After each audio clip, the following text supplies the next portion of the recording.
그리고 공인이 있고, 그다음에 나팔이 있고, 그리고 대접이 있고, 이게 다 심판에 대한 계시인데, 심판에 대한 항상 계시를 얘기하는 것인데, 이제 마지막 우리가 7 대접에 대한 이야기를 합니다. 여기에서 여자, 창기와 같은 여자와 더불어, 여기서 이제 여자는 오해하지 마십시오. 요즘 우리 시대의 성서를 읽을 때 이제 성경이 남성 중심에 의해서 써져 있기 때문에 여자를 폄하하기 위한 그런 이야기는 아닙니다.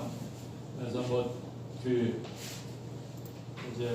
우리 IPC도 아직도 여자 이제 목사 안수가 되지 않아서 참 논쟁이 좀 있습니다. 그래서 여성과 남성에 대한 차별은 우리 성서의 전체로 볼 때는 없습니다. 근데 여기서 말하는 17장에서 말하는 여자는 사치를 의미합니다. 사치, 상나.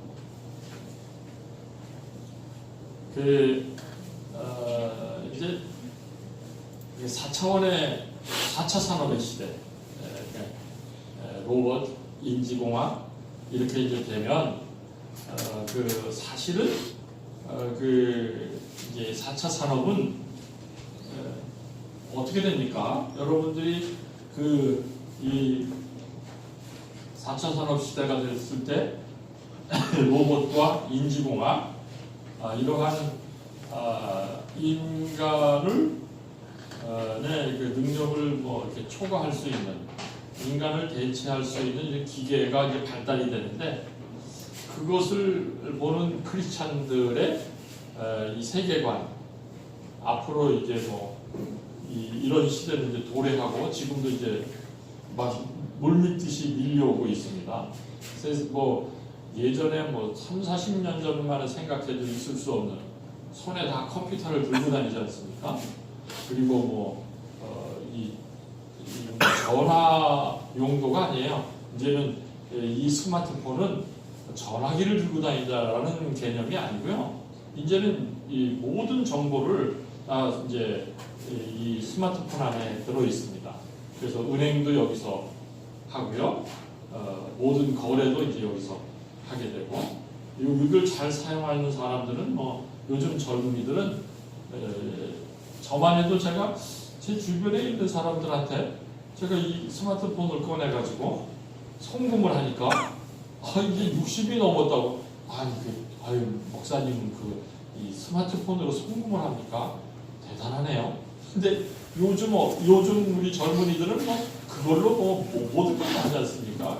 스마트폰으로 틱 하면은 다 물건도 사고 지하철도 타고 은행 거래도 하고, 그다음에 정보도 하고, 그다음에 요즘에는 이거 들고 통화하는 거는, 그래서 거의 이제는 스마트폰이 무제한 통화지 무슨 통화를 200분 한다 이런 게 없어요. 통화는 무조건 무료야. 거의 이제는 이 SNS를 통해서 문자를 하고 다 그렇습니다. 그리고 이 세계적 모든 정보가 이 안에 다 들어있고, 그래서 요즘에는 범죄를 발각을 하려면 스마트폰 뺐으면 그 사람이 어디를 가고 뭘 하고 무슨 거래를 하고 이게 다 나와요. 이재명 씨의 부인 이름이 해경 그 스마트폰을 못 찾은 거 아니에요? 스마트폰 없애버렸어요. 하여튼 어떻게든 없어지는지 또 없는 거예요.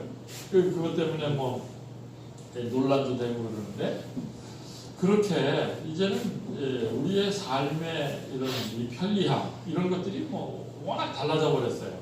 예전 3, 40년 전에 생각했던 거하고는 차원이 다릅니다.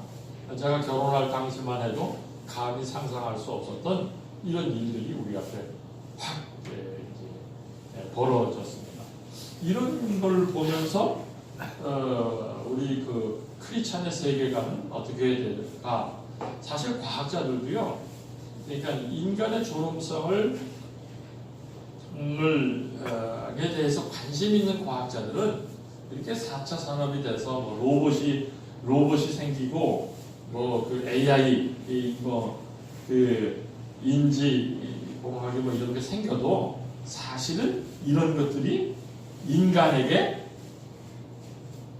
보조 역할을 하지 인간을 넘어설 수 없다라고 이제 과학자들이 얘기하더라고요. 인간을 넘어설 수 없다. 뭐 예를 들면 감정, 소통, 이 순간적 이렇게 대응 이런 거는 아무리 여기다가 정보를 많이 가져다 주는 것도 결국 인간이고, 물론 이제 로봇이 또 인지공학이 스스로 자기 개발 이걸 해가지고 자기 추측을 하고 뭐 이런 데 있어서 근본적으로 인간이 스톱을 시키면 스톱이 되고 하지 이게 넘어설 수 없다. 물론 경각심은 갖고 경제심은 가져야겠지만 인간은 오히려 더 앞으로의 그 세대는 인간의 존엄성, 그러니까는 노동이라고 하는 개념을 땅 파고 이렇게 물건 정리하고 이러는 개념으로의 노동이 아닌 훨씬 높은 퀄리티의 이제 노동을 하게 되고 인간의 존엄성이 더 극대화되는 사회로 변해갈 수 있다.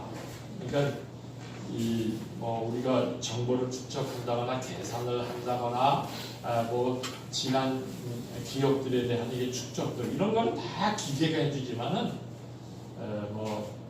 창조를 한다거나 새로운 것을 발견한다거나 또는 예술을 한다거나 인간의 그 존엄성을 위한 이런 그 삶은 훨씬 더 달라진다.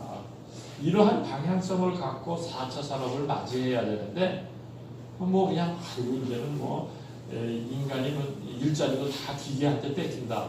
그러지 않는다는 거예요. 그래서 앞으로 세대가 아무리 가도 의사는 있어야 되고 요리사는 있어야 되는데 의사가 뭘 하냐면은 기계를 불러다가 요거 수술해라, 요거 저거 해라 하고 이제 명령을 해서 까다로운 수술 같은 거 이거는 그냥 인간의 손으로 하지 않냐고 기계를 시켜서 할 뿐이지 그렇다고 해서 인간이 필요가 없는 거냐, 인간 의사가 필요 없는 거냐, 그렇지 않다.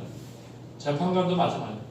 이 기계가 다 알아서 정보가 다 알아서 이렇게 이 판단을 다 해줄 수 있지만 그렇다고 해서 이 판사가 필요 없거나 검사가 필요 없지 않고 변호사가 필요 없지 않다. 그래서 이런 정보나 자료나 이런 그런 것들을 수집할 수 있는 이런 기계는 하지만은 훨씬 더 판결을 하거나 변호를 하거나 할 때는 훨씬 더 높은 차원에서 할 수 있는 시대가 되는데 이제 그렇다는 거죠. 근데 문제는 이런 인간의 존엄성을 갖고 4차 산업을 맞아들여야 되는데 어느 쪽으로 이제 하게 되냐면 너무 이 사치와 향락, 그러니까 편리 또는 그 이익 또는 그런 쪽으로 이렇게 사용을 하게 되면 인간을 더 무시하게 되고 인간의 이런 존엄성을 잘 살려야 되는데 인간을 계산하는 기계로 또는 무슨 이렇게 정리하는 기계로 땅 파는 기계로 인간을 이렇게 자리매김을 하게 되면 그런 인간을 막 도태시켜버리는 이러한 잘못된 가치관으로 4차 산업을 맞이하게 되면 이런 이제 그 사치와 향락에 빠지게 되고 인간의 존엄성은 없어지게 된다. 이런 과학자들의 얘기가 있습니다. 그 요한계시록 17장에도 보면요, 인간이 어떻게 망가지냐면 무너지냐면 그 심판을 받게 되냐면 이 사치와 향락 때문에 이렇게 망가지게 됩니다. 거기 보면 세상의 왕들이 그 여자와 더불어 음행을 하였고 땅에 사는 사람들이 그 여자의 음행에 포도주에 취하였다고 말하였습니다. 그래서 이제 권력이 있고 힘이 있고 이 제국들에 대한 이야기지 않습니까? 요한계시를 개표해 경우 힘이 있고 큰 제국들에 대한 이야기인데 이런 제국들이 그 큰 힘과 부를 결국 지금 여자로 상징되는 이 사치와 향락, 음란 이런 어떤 그 아주 추하고 더러운 인간의 아주 그 못된 탐욕으로 결탁을 하게 됩니다. 이 제국의 힘과 부와 권력 그런 것을 얘기하게 됩니다. 이 여자는 자주색과 빨간색 옷을 입고 금과 보석과 진주로 꾸미고 손에는 금전을 들고 있었는데, 그러니까 이렇게 이 4차 산업이 돼가지고 굉장히 편리하게 되면 사람들이 두 가지로 나눠지는데 인간의 존엄성을 잘 이렇게 나타내서 여행을 하거나 예술을 하거나 창작의 세계를 하거나 뭐 하여튼 인간의 이런 이 존엄성을 극대화시키는 방향으로 이 4차 산업을 맞이해야 되는데 그렇지 않고 그냥 뭐 예를 들면 이런 사치와 향락과 먹고 마시고 막 이런 아주 퇴폐적인 것으로 인간이 가게 되면 이제 문제가 되겠죠. 그런데 이 제국들은 힘과 부를 가지고 뭐 휘두르기를 하는데 결국 이런 것과 결탁을 해가지고 패망을 하게 되죠. 그래서 로마도 망할 때 그렇게 망하죠. 로마가 사치와 향락 이것 때문에 로마가 망하게 되고 거기 그 로마 여행을 다니시다 보구나. 또는 제가 영국에서도 그 바스라고 하는 동네가 있습니다. 바스. 그러니까 이름이 목욕탕 같은 그런 건데 지역 이름입니다. 지역 이름인데 그 로마의 문화가 이제 그대로 고스란히 남아 있어요. 로마가 뭐 영국까지 갔었으니까 거기 보면 목욕 시설이 이렇게 잘 돼 있어요. 그리고 이 사람들이 그 왕들이 먹고 마시는 그런 궁 같은 데 있는데 거기 어떻게 했냐면은 이렇게 물이 흐릅니다. 물이 이렇게 회전을 해서 흐르는데 그 물 흐르는 거기에 이제 음식 접시들 뭐 이런 걸로 보면 그게 이제 요즘은 우리 회전 뷔페시겠죠? 회전 뷔페, 스시바, 뭐 그러면 회전 뷔페 있지 않습니까? 예? 예. 카페테리아. 예. 그 카페테리아도 그 회전 초밥이 나오니까 이게 돌아갑니다. 그러면 이제 자기가 먹고 싶은 것을 먹는데 꽤 로마 시대 때 있었어요. 이 지금은 뭐 전기가 발전돼서 막 기계로 돌아가지만 그때는 물로 다 이렇게 해가지고 그 사람들이 거기가 뭐 하냐는 것이냐면 음식도 먹고 또 이렇게 너무 배가 불러서 맛있는 음식을 못 먹으면 억지로 토해가지고 거기다 다 내려보내고 그 다음에는 또 맛있는 거 먹고 막 그냥 여자들하고 막 하는 거. 그런 건 뭐 영화에서도 많이 보고 역사적인 사실이죠. 그러니까 바스에 가면은 영국의 바스에 가면 그런 흔적들이 남아 있습니다. 참 인간이 이렇게 좀 돈이 있고 좀 그러면 그 돈과 건강과 이거 가지고 잘 쓰면 좋은데, 예? 얼마나 돈을 가지고 잘 쓸 수 있어요? 이 좋은 일에, 그리고 이 세상을 아름답게 가꾸는 일에 이렇게 쓰면 되는데, 돈이 있으면 사람들이 은근히 이게 사치와 향락으로 빠진단 말이에요.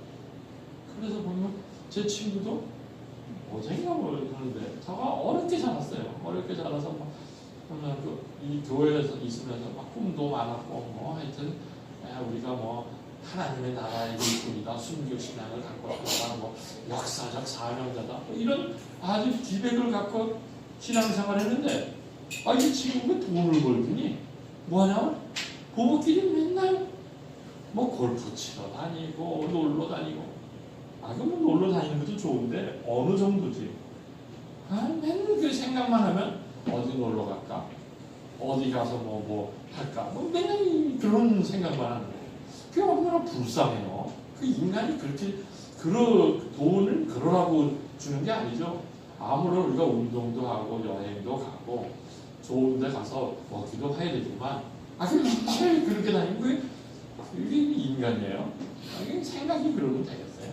근데 대개는 돈이 있다는 사람들이 가만히 들여다보면 뭐 하고 있나 보면은 난 그런 거 생각하는 거예요. 그러다가 망하는 거예요. 그러다. 이게 뭐 제국이나 개인이나 다 그렇습니다.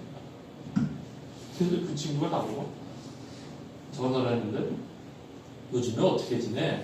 이제 나이들이 이제 다 드니까 나야 바쁘지. 아니 뭐가 그렇게 바빠? 나 바쁘지. 뉴스 엔조이도 하고 희년학계도 하고 하나놀이도 하고 저쪽도 갔다 오고 나야 바쁘지. 이 어려운 사람들, 눈물 흘리는 사람들 왔다 갔다 하고. 그러더니 할 말이 없으니까 한다는 얘기가. 부인을 잘 얻어서 그래. 부인이 정말 대단한 사람이야. 니네 와이프는 뭐하냐? 요즘 골프 치러 다녀. 근데 골프를 하도 쳐가지고 어깨가 아프나? 나는 이게 이 50견이 와서 요즘에 잠을 못 자요. 그러면 되겠어? 그렇게 아프면 되겠어, 사람이? 네? 창피한 줄 알아요. 근데 창피한 줄 몰라요. 그렇게 사는 게 창피한 줄 모르는 세상이에요. 그게 왜 그러냐? 이 요한계시록에도 이 제국이 결국 여기와 결탁한다 이게. 그래서 망하게 된다. 7 대접이 이제 심판에 대한 그런 얘기입니다. 8절 네가 본 그 짐승은 전에는 있었지만 지금은 없으며 장차 아비소스에서 올라 밑바닥입니다. 큰 음두와 같은 그런 것을 아비소스라고 합니다.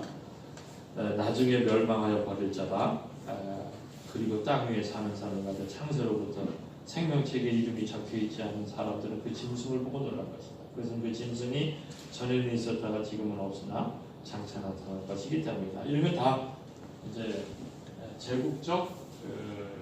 제국의 힘과 이것을 짐승으로 표시하는 겁니다. 여기에 지혜를 가진 마음이 필요하다. 머리 7은 그 여자가 타고 앉은 7산이요 또한 7왕이다. 그러니까 결국 이런 사치와 향락과 음행과 자기의 탐욕에 이 7 짐승들, 7 왕들, 위대하다고 큰 소리 치는 사람들을 다 타고 앉아요. 그 보면 역사도 보면요, 다 이 클레오파트라, 네? 하여튼 그 옆에 있는 이 제왕들, 황제들 이런 사람들이 다 그 여자들에게 놀아나가지고 이 패망의 길로 가는 이런 일들이 많이 있습니다. 이런 것들을 쭉 대변하는 게 계시록 17장입니다. 이런 이 17장에 이 17장을 요약을 한다면 한 7가지로 요약을 하는 것을 제가 여러분에게 소개를 하겠습니다. 제국, 그러니까 대짐승, 7왕, 10왕 이런 것들은 역사적으로 이 제국들을 쭉 망라한 거예요. 이집트, 아수르, 바벨론, 그리고 그리스 전에 페르시아, 그리스, 로마 이런 제국들입니다. 여기 17장에 보면 아직 2 제국이 나타나지 않았다. 그러나 잠깐 있다가 없어질 것이다. 이런 그 가운데 5은 망하였고 하나는 있고 10절에 보면 또 다른 하나는 아직 나타나지 않았다. 그것이 나타날지라도 잠깐밖에 머물지 못할 것이다. 세계 역사에 이런 그 제국들의 흐름을 얘기하는 거예요. 그러니까 우리가 요한계시록을 읽고 사실 역사는 저와 여러분이 역사의 역사학자들이 아니니까 각식할 필요는 없겠지만 그래도 우리 역사관은 가지고 있어야 돼요. 역사관.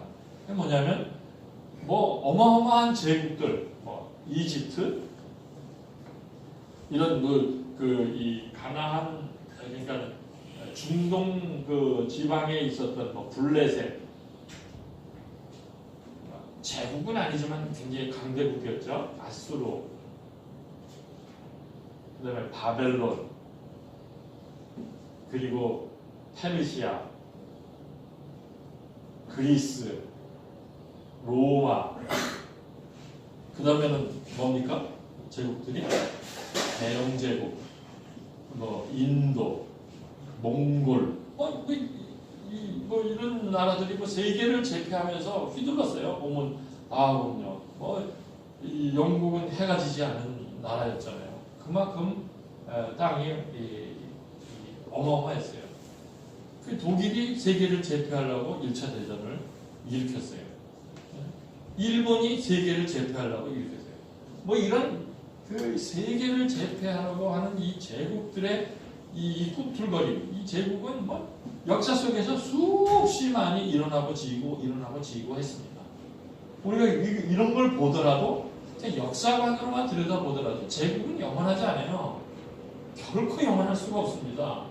우리가 살고 있는 지금에 있는 이 현존하는 이 제국들은 뭐냐? 미국과 중국이에요. 미국, 중국. 이게 뭐 영원할 것 같아요? 영원하지 않아요. 그런데 거기 보면은 짐승같이 사는 사람들은 짐승이 나타나면 놀란다고 했어요. 짐승같이 사는 건 뭐합니까? 탐욕적이에요. 돈 있고 힘 있다 그래가지고 맨날 그런 생각만 하는 거예요. 맨날 이렇게 이 사치와 향락과 이런 데 빠지는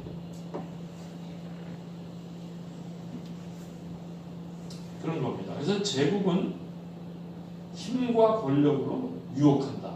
이게 이제 그 신학적 해석입니다. 요한계시록의 신학적 해석 17장, 특별히 이제 17장을 보면서 제국은 힘과 권력으로 지배한다. 지배하고 유혹한다. 그래서 그 모든 세계가 여기에 매료되는 거예요. 힘 있고 부가 있고 거기에 그냥 압도를 당하는 거예요. 이게 사실이죠. 맞아. 이게 사실이지. 노무현 그 자서전에 보면 그런 얘기가 나오죠. 사실은 자기가 대통령 되기 전에 인권운동가로서 할 때 굉장히 미국을 우습게 여겼어요. 대통령이 되기 전에는요. 미국이 아무리 큰 나라는 뭐 하냐. 아무튼 우습게 여겼는데 그래서 미국에서 대통령이 되자마자 얼마 안 돼가지고 미국에서 초청을 하죠. 그래서 이제 미국 대통령과 정상회담을 하기 위해서 갑니다. 갔을 때 다른 우리나라 대통령 중에서 아마 노무현 대통령이 처음이라는 것 같아요. 펜타곤을 보여줬어요. 펜타곤. 세계를 좌지우지하는 이 군사력의 집중이 펜타곤.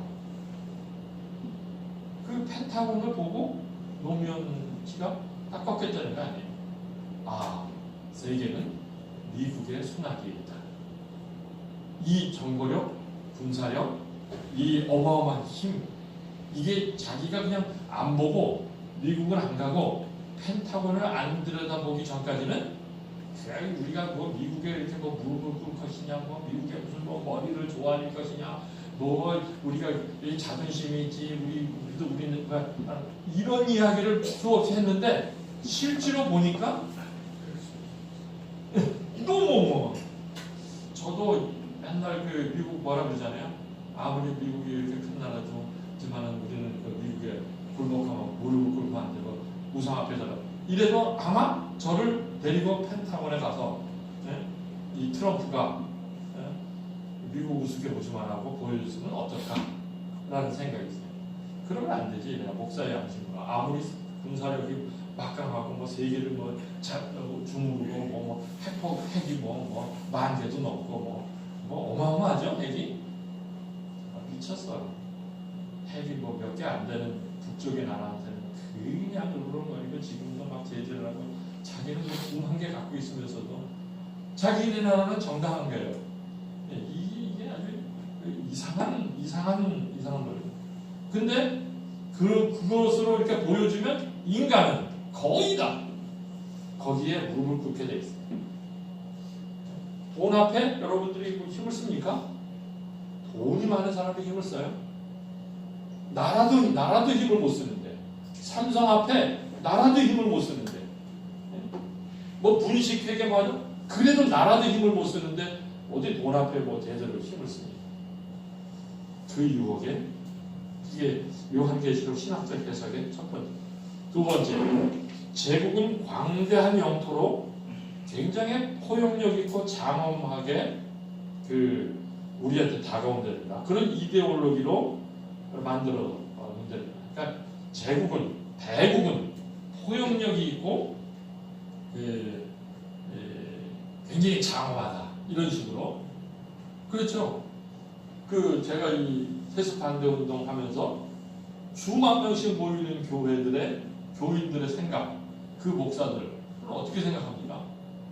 이야, 우리 교회 같이 일 많이 하고 헌금도 많이 하고, 그렇죠. 우리 함께 오는 교회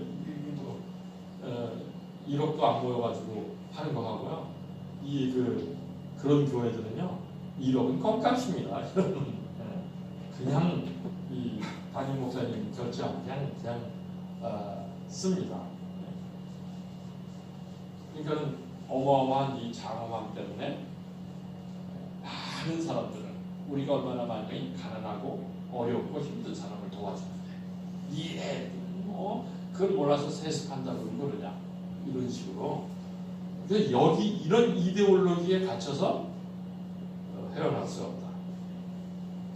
제국은 큰 자와 작은 자에게 은혜를 베푼다고 제시하면서 온갖 불의를 이제 저지른다. 그래서 제가 미국에 사는 사람들한테 물어봤어요. 아기 낳는데도 한 달 월급치가 들어가거든요. 의료보험 제대로 안 돼 있으면, 안 돼, 돈 있는 사람들에게는. 그런데 미국에 있는 사람들이 얘기했더니 무슨 소리 그렇게 하냐고. 미국의 가난한 사람들은 다 의료 혜택을 받는다고 그런 얘기를 하더라고요. 오바마가 들어서 가지고 의료 체계를 많이 다르게 했지만은 아마 아직도 미국의 의료보험은 한국의 의료보험보다 못할걸요? 한국의 의료보험은 더 잘 되지 않나? 그죠? 우리 김 목사님 미국에서 사셨는데, 미국의 의료보험은 한국의 의료보험 비교가 우리가 훨씬 잘 돼 있어요. 우리 의료보험보다는 영국의 의료보험은 훨씬 더 잘 돼 있어요. 영국은 완전 무료니까. 그런데 큰 나라에 살게 되면요, 그리고 어느 정도 큰 나라에 적응을 하게 되잖아요. 그러면 그런 허점을 못 봐요. 얼마나 가난하고 외국인들이라든가 이런 우리나라가 유엔에서 권고를 받았죠. 우리가 우리 인권 얘기하니까 우리 실제로 우리도 심각한 문제 있는 나라다. 그게 뭐지? 인권이 아니고 우리나라가 유엔으로부터 경고를 받았죠. 우리가 난민들이라든가 외국인들에게 대접하는 거, 인종차별에 대한 경고를 받았어요. 대한민국이 인종차별이 심각한 나라다. 그래서 우리 경고를 받았어요. 우리나라가. 그거 좀 알아야 돼요. 우리나라가 대단히 그런 거 없는 줄 아는데, 그러면서 북한 인권에 대해서는 막 얘기하는데 유엔에서 이번에 그래서 불법 체류자라는 말은 쓰지 못하게 했어요. 용어가 그래서 저도 불법 체류자라는 용어를 많이 썼는데 그 쓰지 않는 게 좋겠어요. 뭐라고 하냐면 유엔에서 뭐라고 그러냐면 서류가 갖춰지지 못한 사람, 서류 미비자, 제가 이렇게 정확히 한번 찾아봐요. 그래서 불법 체류자라는 말 쓰지 마라. 대한민국은 서류 미비자 또는 서류 하여튼 그런 쪽으로 이렇게 있어요. 제가 무슨 얘기를 하려고 하냐면, 제가 미국에 살고 있는 사람들한테 의료보험의 문제점을 얘기하면 펄쩍대요. 아니 미국이 의료보험이 얼마나 잘 돼 있고 아주 가난한 사람 줘요. 그러니까 우리로 말하면 기초수급대상자 같은 아주 극빈한 사람은 되지만은 이 중간층에 있는 사람들이 상당히 어렵거든요. 그런 걸 몰라요. 그 왜 모르냐면 이 큰 나라는 작은 사람들에게 잘 베풀고 있다라고 하는 자기도 모르는 속임수에 빠진다는 거죠. 이게 지금 요한계시록의 제국들에 대한 신앙적, 신학적 해석입니다. 제국은 신성하다고 주장하지만 폭력이 수단이 된다. 제국이 하는 일은 모든 게 정당해요. 힘 있고 큰 나라가 하는 일은 모든 게 옳은 것 같아요. 그렇잖아요. 그게 미국이 하는데. 그러니까 우리가 막 이렇게 성적이 흔들고 막 그러잖아요. 미국이 하는데. 그 옛날에 로마 시대 때도 마찬가지였어요. 로마가 법이다. 로마가 하는데. 우리 일제시대 때도 마찬가지였어요. 일본이 세계를 제패할 일본 대일본 제국이 하는데 여기 그냥 신격화하고 모든 게 옳다고 하지만 결국 이런 제국들은 폭력이 수단이 된다. 그렇죠? 지금도 뭐 제국들은 그러고 있습니다. 제국은 정복당한 자의 묵인에 의해서 이루어진다. 13절에 보면 특별히 그런 얘기가 나옵니다. 그들은 한 마음이 되어서 그들의 능력과 권세를 그 짐승에게 내어줄 것이다. 한 마음이 되어서. 뭐냐면 그냥 이 제국의 이런 잘못된 것들을 그냥 묵인하는 거예요. 그래도 나라가 크니까. 그래도 그 나라에게 혜택을 봐야 되니까. 이렇게 돼요. 그래서 그냥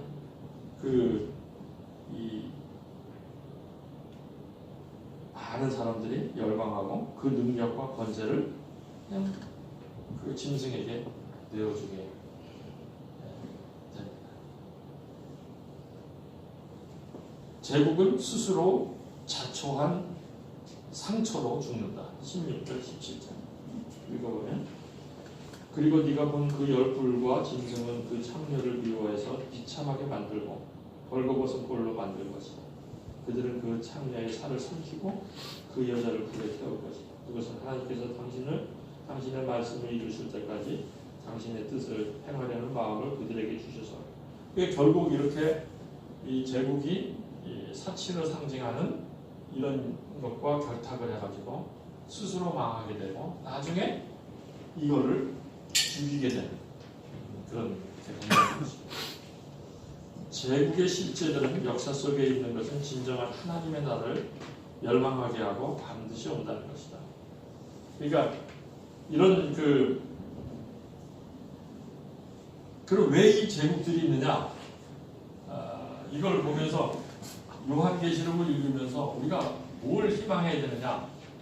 좋아요. 큰 나라, 힘이 강하고 부가 있고 하면은 이런 큰 나라들이 주창하는 것처럼 특별히 로마서 요한계시록에 로마가 얘기하는 것처럼 로마가 평하다. 로마가 인생에게 행복을 줄 것이다. 라고 주장을 했는데 실제로 이 세상은 그러지 못했어요. 그렇게 평화롭지 못하고 인간을 그렇게 행복하게 하지 못했어요. 이런 걸 보면서 우리는 어떤 제국을 꿈꿔야 됩니다.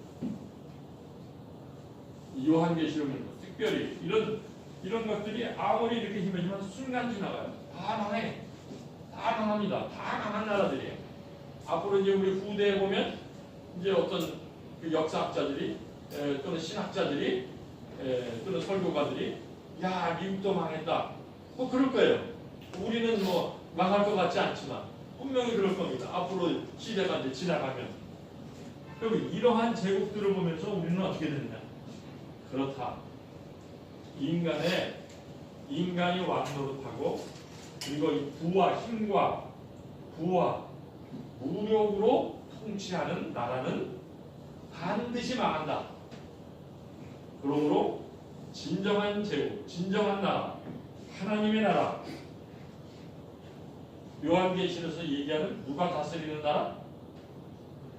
예? 어린 양이 다스리는 나라. 어린 양이 다스리는 이 나라를 고대하게 되는 거예요. 이 요한계시록을 읽으면서 이 제국들의 멸망을 이런 이 일곱 봉인과 일곱 나팔과 일곱 대접의 이 계시와 무시무시한 심판을 읽으면서 우리는 힘과 부의 통치는 반드시 망한다. 이건 개인에게도 적용돼요. 내가 뭐 힘과 부를 가지고 휘둘르고 뭐 장난치고 반드시 망해요. 그건 이 고린도서에 보면 불에 타서 없어져 버릴 거야.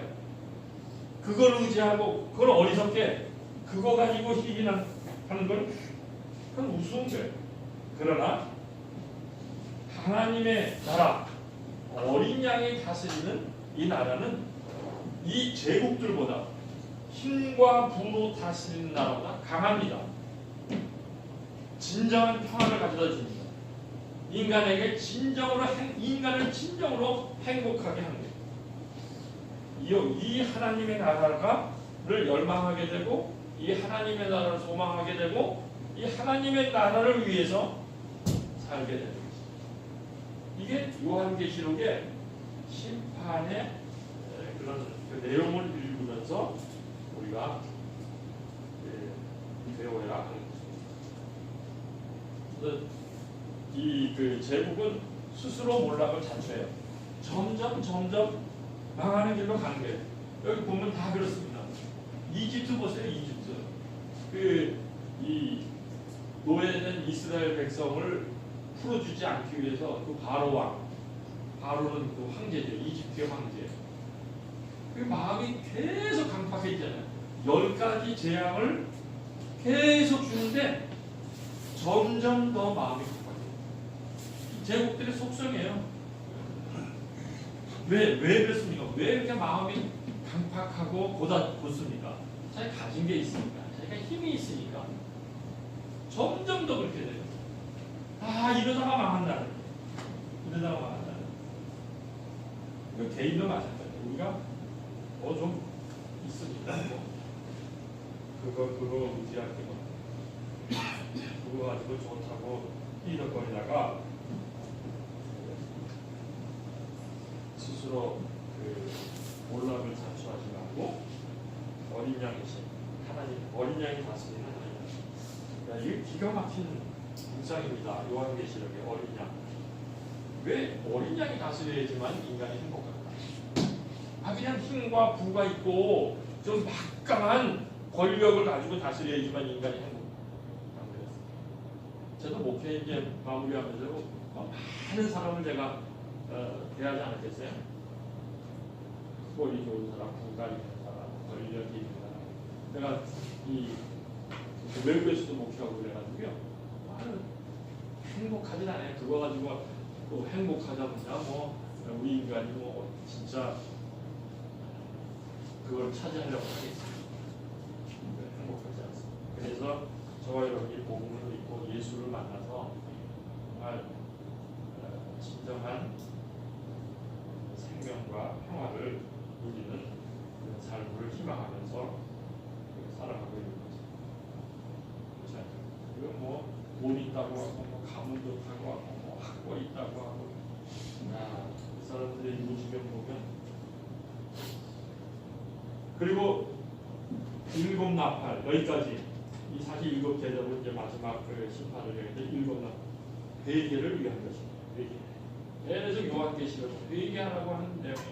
여러분과 제가 요한계시를 읽으면서 내가 잘못 가고 있지 않을까? 내가 이런 데 취하고 있지 않을까?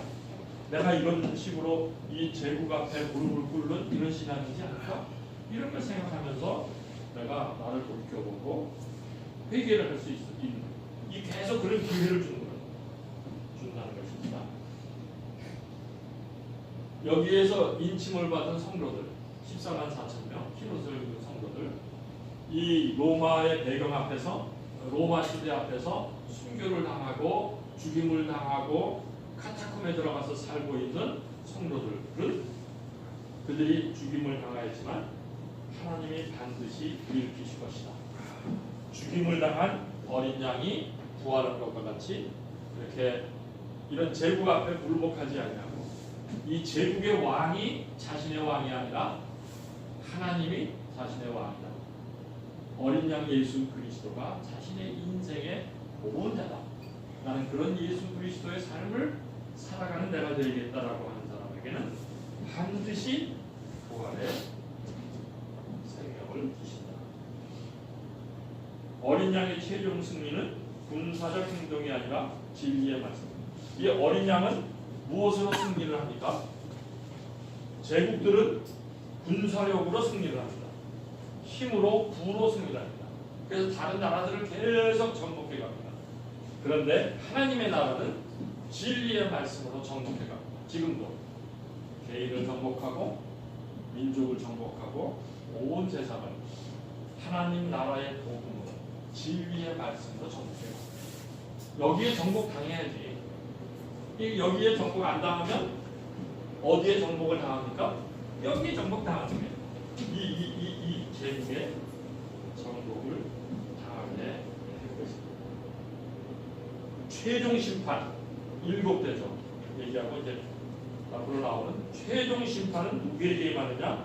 결국 회개를 거부할 때 임한다. 요한계시록은 심판, 복수, 파괴가 목적이 아니라 회복과 구원이 목적이다. 이 어마무시한 이 심판에 대한 내용이 나오죠. 그 제국들의 심판에 대한 내용이 나옵니다. 그리고 그 당시 요한계시록의 저자가 볼 때도 이 제국은 망했습니다. 저자가 볼 때 이 제국 망하고 로마가 망할 것을 예언하고 있습니다.